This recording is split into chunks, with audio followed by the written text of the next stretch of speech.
എൻ്റെ പൊന്നു മച്ചാമരത് ഈ കിടക്കുന്ന മീനൊക്കെ ഉണ്ട് ഇതൊരു ഒന്നൊന്നര മുതലാട്ടാ. ഇതിന് നമ്മുടെ നാട്ടിൽ പറയുന്ന പേര് അറിയാവുന്നവരുണ്ട് കമൻറ്റ് കേട്ടാ. ഇവിടെ ഈ തൊല്ലപ്പാര പുള്ളിപ്പാര എന്നൊക്കെ പറയുന്നൊരു മീനാണ്. നാട്ടിൽ എന്താണ് പറയണതെന്ന് എനിക്ക് കറക്റ്റായിട്ട് അറിയില്ല. അറിയാവുന്നവരുണ്ടെങ്കിൽ കമൻറ്റ് ചെയ്യുക. ഇത് തൊലി എടുത്താൽ മാത്രമേ ഈ മീൻ അടിപൊളി ടേസ്റ്റ് ആവുള്ളൂ കേട്ടോ. തൊലി എടുക്കണതിൻ്റെ രണ്ട് സൈഡിലും തൊലിയും കൊണ്ട് നൈസായിട്ട് ഇതുപോലെ മോളും താഴത്തും അതുകൂടി ചെത്തിയിട്ട് ഒറ്റ വലിക്ക് നമുക്ക് പൊളിച്ചെടുക്കാൻ പറ്റുന്ന ഒരു മീനാണ്. അടിപൊളി മീനാട്ടോ. ഒരു തുണി കൂടെ പിടിച്ചിട്ട് ഇങ്ങനെ വലിക്കുവാണെങ്കിൽ ഗ്രിപ്പ് കിട്ടും. വലിച്ചങ്ങ് എടുക്കുക. നല്ലൊരു മീൻ തന്നെ കേട്ടോ.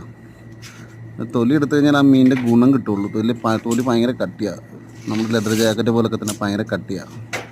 അപ്പോൾ ഈ മീൻ കഴിച്ചിട്ടുള്ളവരൊന്ന് കമൻറ്റ് ചെയ്യണം കേട്ടോ. നല്ലൊരു മീനാണ്, കഴിക്കേണ്ട തന്നെ ഒരു മീനാണ് കേട്ടോ. നമ്മളിപ്പോൾ ചെറിയ സ്ലൈസ് പീസാക്കുവാണ്. പൊരിക്കാൻ വേണ്ടിയുള്ള പീസാണ്. നമ്മുടെ കസ്റ്റമർക്ക് പൊരിക്കാൻ മതി എന്ന് പറഞ്ഞു. അപ്പോൾ പൊരിക്കാൻ വേണ്ടിയുള്ള ചെറിയ സ്ലൈസ് പീസാക്കുവാണ്. അപ്പോൾ ഈ മീൻ കഴിച്ചിട്ടുള്ളവർ കമൻറ്റ് ചെയ്യുക, നമ്മുടെ വീഡിയോ സപ്പോർട്ട് ചെയ്യുക.